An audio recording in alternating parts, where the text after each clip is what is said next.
형제들아 더욱 힘써 너희 부르심과 택하심을 굳게 하라. 너희가 이것을 행한즉 언제든지 실족하지 아니하리라. 이같이 하면 우리 주 곧 구주 예수 그리스도의 영원한 나라에 들어감을 넉넉히 너희에게 주시리라. 아멘. 새벽 주님의 은총이 함께 하시기를 바랍니다. 우리를 세상 가운데서 불러내신 우리 예수님, 우리가 세상 가운데서 정욕 때문에 세상에서 썩어질 것을 피하여 신성한 성품에 참여한 자로 우리를 불러내셨습니다. 우리가 예수를 믿으면서 이 세상과 작하여 살지 않고 세상에 대해서 거스리는 자가 되었던 것이죠. 이렇게 냇물이 쫙 위로부터 내려오면요, 폭포 같은 것을 이루기도 하고 이렇게 쭉 내려갑니다. 참 신기한 것은 살아있는 물고기는 그 물을 역행하면서 계속 뛰어오르기를 좋아한다는 거예요. 죽은 물고기는 그냥 그대로 흘러갑니다. 물결 따라. 마치 우리의 신앙이 그와 같습니다. 이 세상의 시류에 따라 내가 똑같이 살고 있다는 것은 영적으로 죽어 있다는 말이죠. 세상에 있는 거하고 내 본성이 너무 잘 맞고 세상의 사람들이 추구하는 것, 그 가치가 내하고 너무 잘 맞다면 우리가 거듭난 자인지를 생각해 봐야 합니다. 만일 우리가 예수님 안에서 새롭게 태어난 자고 영적 생명을 가진 사람은요, 세상을 끊임없이 거슬러요.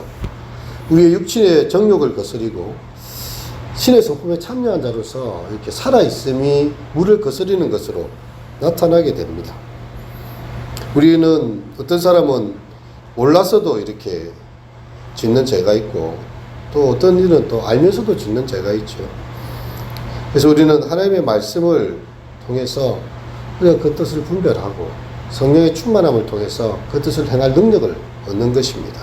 디모데후서 말씀처럼 모든 성경은 하나님의 감동으로 된 것으로 교훈과 책망과 바르게 함과 의로 교육하기에 유익하니 이는 하나님의 사람으로 온전하게 하고 모든 선한 일을 행할 능력을 갖추게 하려 합니다. 우리가 하나님의 말씀을 묵상하고 그 말씀에 창념해야 될 이유가 있는 것입니다. 그리고 이제 이 보배롭고 지극히 큰 약속을 우리에게 주사 이 약속 때문에 너희가 정욕으로 세상에서 썩어질 것을 피하여서 신성한 성품에 참여한 자가 되게 하려 하셨다. 여러분, 이것은 구원의 삶이요, 우리의 그 고백에 머물지 않고 삶으로 드러나는 것을 이야기합니다. 우리의 중심성, 어린아이는 자폐적인 상태에서 태어난다고 합니다. 모든 사회가 다 자기 중심으로 굴러가는 것이죠. 엄마든 아빠든 뭐든지 간에 자기의 필요를 채우는데 다 소용이 됩니다. 근데 이제 이 아이가 어른으로 성숙한다는 것은 타인을 인정할 줄 아는 것이죠. 타인으로서의 하나님. 내가 어떻게 할 수 없는 분이 하나님이시라는 걸 아는 거예요. 하나님이 중심이지 내가 중심이 아니라는 걸 아는 거예요. 부모가 먼저 있었지 내가 먼저 있지 않았다는 걸 아는 것입니다. 이 중세까지 사람들이 지구 중심으로 생각하고 있었잖아요. 천동설, 하늘이 돌고 있다는 거죠. 지구가 중심이고 태양이 우리를 돌고 있다고 사람이 생각해요. 아주 이제 근대과학이 발전하기 전에 사람들이 가질 때 세계관이 그랬거든요. 근데 이 갈릴레오가 외치지 않습니다. 설명을 하죠. 지구가 돌고 있다. 지동설. 태양이 중심이고 지구가 거기를 돌고 있는 이 행성이 된다는 이렇게 태양계를 이야기를 합니다. 종교 지도자들이 잡아가지고 어디 그런 게 있느냐 막 이렇게 따지고 이제 파문하겠다까지 하니까 갈릴레오가 나오면서 이제 막 듣고 그래도 지구는 돌고 있다 그래서 나오지 않았습니다. 여러분, 이게 근대로 넘어가게 되는 중요한 계기가 됐거든요. 우리의 삶이 내 중심으로 모든 걸 바라보는 사람은 유아적이고 자폐적인 상황을 아직 벗어나지 못한 것이고요. 우리의 성숙함이라는 것은 하나님을 중심으로 내가 돌아야 된다. 그래야 이게 질서가 맞고 타인과 타인을 인정할 줄 아는 그런 안목이 생겨나고 이렇게 할 수 있는 것이 성숙해 가는 것입니다. 그래서 우리는 구원의 건지심을 받은 동시에 삶을 살아가는 것인데 그 삶의 신성한 성품에 참여하는 것은 아주 구체적으로 우리에게 제시가 되고 있었지요. 우리가 방금 읽었지만 너희가 더욱 힘써 믿음의 덕을 세우라. 이 구원파들은 믿음만 있으면 충분하다고 생각합니다. 근데 이거는 우리 개혁주의 신앙의 교리와는 다른 것이죠. 루트도 이야기했어요. 이신칭의를 통해서 우리가 믿음으로 구원을 받지만 구원받은 믿음은 우리의 삶에 대해서 변화를 반드시 가져온다는 거죠. 그냥 믿음이 아니라는 것입니다. 근데 구원파들 있지 않습니까? 믿는 순간 다 끝난 거예요. 여기에 너희가 더욱 힘써 믿음에까지 끝난 거예요. 믿음만 있으면 구원받는다. 이 이신칭의를 잘 이해하지 못하면 구원파로 빠질 수가 있습니다. 거기로부터 시작이 된다는 말이죠. 믿음으로부터 구원받음이 시작이 되는 것입니다. 그럼 믿음 다음에 뭘 있어야 됩니까? 덕이 있어야죠, 사람이. 그 믿음에 합당한 덕을 세워야 되고요. 덕이 있는 사람은 그 덕에 대한 것을 위해서 지식을 항상 배우는 사람들입니다. 말씀을 배우고 내가 가지고 알고 있는 것이 한계가 있다는 것을 아는 사람이고요. 지식을 배우는 사람은 절제할 줄 알게 됩니다. 자신의 삶에 성령의 열매, 마지막 열매가 절제 아닙니까? 자기를 컨트롤하고 셀프 컨트롤할 줄 알아야 되고요. 그런가 하면 절제에 인내를 더하는 사람입니다. 참아내고 오래 참아내고 사랑은 모든 것에 대해서 오래 참는 것이지 않습니까? 자신의 감정이 컨트롤이 안 되고 폭발하는 사람들은 아직까지 이 믿음은 좋을지 모르지만 이 절제가 없는 사람이고요. 나아가지 못하는 사람입니다. 인내를 이루는 사람은 경건에 이르게 됩니다. 그리고 경건은 무엇을 이룹니까? 형제의 우애를 이루고요. 형제의 우애는 마지막에 궁극으로 무엇을 이루고 있습니까? 사랑을 이루고 있죠. 그래서 예수님께서도 이웃을 사랑하는 이 말 속에 모든 율법이 다 들어있다고 이야기해요. 가장 옆에 있는 사람들을 대하는 태도가 결국은 하나님에 대한 믿음, 하나님에 대한 사랑, 그 모든 것이 가장 가까이 있는 연약한 자를 돌아보는 것으로, 그리고 내 곁에 고난 당한 사람을 돌아보는 것으로 사랑을 이루면 모든 것이 다 끝이 났다는 거죠. 저희 십자가가 있는데 십자가 다 들지 않아요. 십자가 끝만 잡아도 이 십자가 다 들 수 있습니다. 이게 사랑이에요. 믿음에서 시작된 이 모든 것은요, 사랑으로 끝을 맺게 되어져 있습니다. 내가 이웃을 사랑하는 그 사랑 하늘을 통해서요, 내 믿음의 모든 것이 다 증명이 되는 그런 수준을 우리에게 보여주고 있습니다. 이것이 바로 신앙이 비약되지 않는다는 거죠. 물론 이제 마지막 순간에 진짜 병상세례를 가가지고 이 사람이 숨을 헐떡거리고 있고 오늘 내일 하던 이 사람한테는요, 예수를 믿고 구원 받으시겠습니까? 당신이 죄인인 것을 아십니까? 그리스도께서 당신의 죄를 위해서 십자가에 죽으신 것을 믿으십니까? 그 고백을 하고 살아갈 삶의 시간이 없어요, 그분은. 그렇게라도 구원을 받는 것입니다. 진짜 십자가 위에 그 강도가 지금 죽는 이 십자가 마지막 형인데, 주 예수님, 당신의 나라가 임하실 때 나를 기억하소서. 할 수 있는 게 없잖아요. 오늘 내가 나와 함께 나가네 있으시죠. 극한 상황에 믿음의 구원을 받는 상황이지만 대부분의 많은 사람들은요, 예수를 믿는 순간 죽음에 이르지 않습니다. 이 땅을 살아가야 되는데 이 땅에서의 삶은 신성한 성품에, 신의 성품에 참여한 자가 되어야 되고, 그것은 바로 우리 오늘 나온 것처럼 더욱 힘쓰라는 거죠. 너희가 이제 믿음을 가졌다면 시작된 것입니다. 어디로? 덕을 가지라는 것이고, 덕에 인내를 더하고, 지식을 더하고, 지식에는 절제를 더하고, 절제는 인내를 더하고, 인내에 경건을 더하고, 경건에 형제 우애를 더하며 형제 우애에 사랑을 더하라. 이렇게 해서 소중의 신칭수 성견령, 소명, 주님께서 우리를 택하시고 부르셨죠. 그 다음 중생, 그리스도 안에서 새롭게 태어나게 되었습니다. 그 다음 회심이 일어난 거예요. 그 다음 우리가 이렇게 성화의 단계로, 마지막 영화의 단계로 이렇게 자라나는 영적 성숙함이 있습니다. 우리 육신은요, 그냥 몸이 아니라 성령이 거하시는 전이 된 것이고, 우리의 몸이 구원을 받고, 몸이, 영과 혼이 다 몸이 그리스도 앞에 서게 된다는 것을 끊임없이 이야기를 하고 있는데, 구원파 교리는 박제된 교리처럼 영혼만 구원받는다, 영혼만.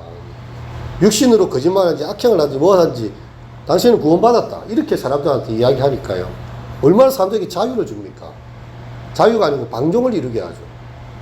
근데 이 성경의 말씀과 배치되지 않습니까? 두렵고 떨림으로 너희 구원을 이루라고 지금 이야기하고 있어요. 내가 구원을 얻을지 모를지에 대해서 고민하는 사람, 그 사람이 참 구원에 가까이 있다고 이야기하고 있어요. 나는 구원받았으니까 뭘 해도 나는 천국에 간다.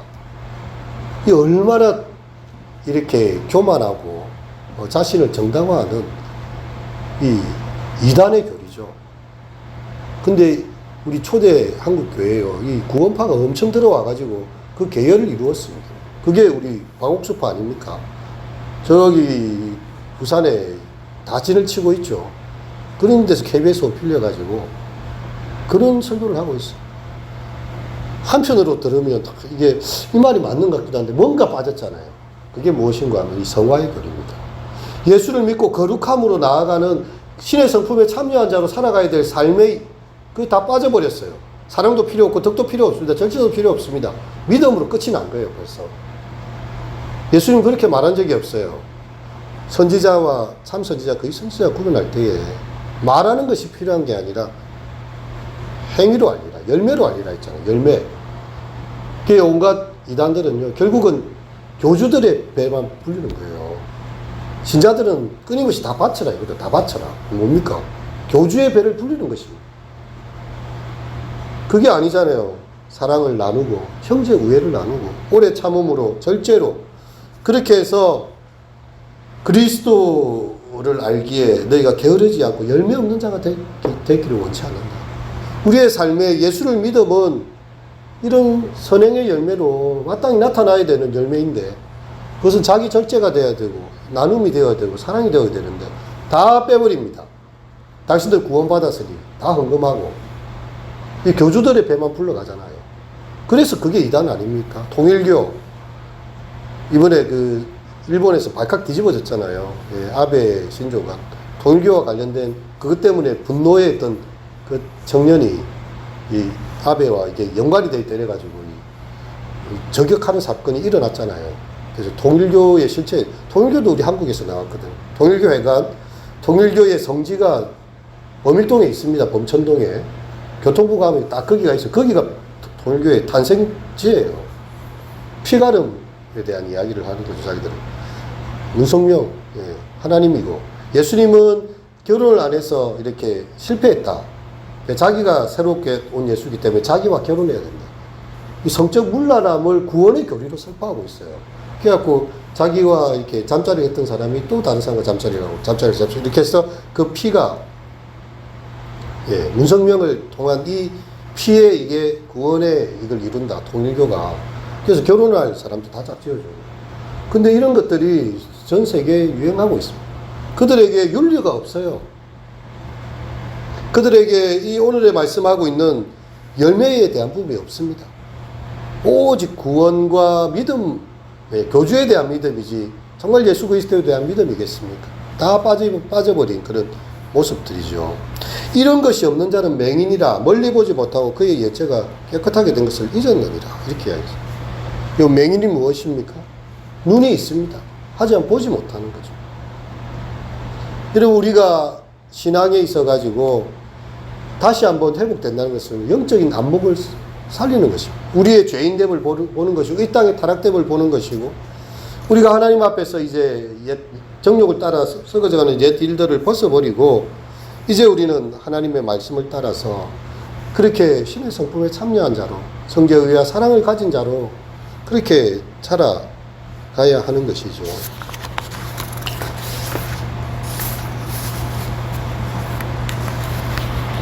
예수님을 아는 일과 신성한 성품에 참여하는 이 일은요, 결코 이렇게 다른 것이 아닙니다. 근데 우리는 우리의 옛 죄가 깨끗해진 것을 잊어버리고 맹인처럼 또 다시 정욕에 허우적대고 있다면 우리 자신을 돌아봐야 하는 것입니다. 우리를 부르시고 택하신 그분을 생각함으로 이제 맹인처럼 넘어지지 않고 하나님의 말씀 가운데 그 나라의 넉넉함을, 들어감을 넉넉히 얻게 되는 거죠. 열매 없는 자로서 이렇게 살아가는 것이 아니라 우리가 하나님의 용서와 거룩하게 하신 은혜를 맡은 자로서요, 정말 우리의 택하심을 굳게 하고 온전하게 바로 자라가야 된다는 것입니다. 이것이 바로 그리스도의 영원한 나라에 들어가기 위해 살아가는 믿음의 길을 걷는 순례자의 길이 되는 것입니다. 신앙의 여정에서는요, 신앙의 경주를 출발하기만 하면 나는 갑자기 이렇게 도착하고 완주가 정해진 것이 아니죠. 끝까지 싸워야 됩니다. 정말 우리의 삶이 주님의 그 보배롭고 큰 약속이 성취되는 날까지, 그리고 우리가 주님 앞에 서게 되는 그날까지 부르심과 택하심을 굳게 잡고 혹시라도 믿음에 떨어질까 주의하면서요. 그 하나님의 능력을 의지하면서 믿음의 경주를 끝까지 달려가야 된다. 우리는 믿음의 신앙의 도상에 있다는 것을 베드로 사도가 들려주고 있는 거죠. 이 새벽 참 우리 자신의 모습을 돌아보면서 우리는 어디에까지 주님 닮아서 자라가고 있는가. 그냥 많은 분들이 예수 믿으면 끝났다라고 생각하는 아주 초보적인 수준에만 머물러 있는 것 같은데요. 우리 교회가 정말 예수님을 따라간다면 신의 성품에 참여한 사람으로서 우리 자신이 해를 거듭하고 신앙이 자라가면서 계속 바뀌어지는 성숙함의 그런 모습이 되어져야 되지 않겠습니까? 그래서 우리가 모두 다 구주 예수 그리스도의 영원한 나라에 들어감을 넉넉히 얻는 귀한 은혜의 주님의 자녀들 되시기를 축원합니다. 기도하도록 하겠습니다. 그러므로 형제들아 더욱 힘써 너희 부르심과 택하심을 굳게 하라. 이같이 하면 우리 주 곧 구주 예수 그리스도의 영원한 나라에 들어감을 넉넉하게 너희에게 주시리라. 하나님, 우리를 이 땅에서 불러내시고 택하여 주신 것은 우리로 하여금 하나님의 성품에 참여한 자로 주님 형제 우애를 더하고 또 사랑을 더하여 정말 하나님의 모습을 우리 삶으로 살아가도록 부르셨습니다. 하지만 우리 한국교회 주의 세상에 비춰지는 모습은 정말 신의 성품에 참여한 자들이 아니라 세상의 윤리보다도 못한 주여 이렇게 너무나 연약한 모습으로 맛을 잃은 소금처럼 사람들의 발에 밟히고 있는 모습으로 드러나고 있습니다. 주여 이것이 우리가 하나님의 말씀을 제대로 알지 못한 결과이며 그 말씀을 따라 살기 위해서 몸부림치지 않은 결과이며 우리의 부르심과 택하심에 대해서 우리가 맹인처럼 주여 그렇게 깨닫지 못하는 그런 우리의 모습들입니다. 우리를 불쌍히 여겨주시고 하나님의 마음을 닮아가고 그리스도의 성품으로 자라가는 우리 모든 성도들을 되게 하여 주시옵소서.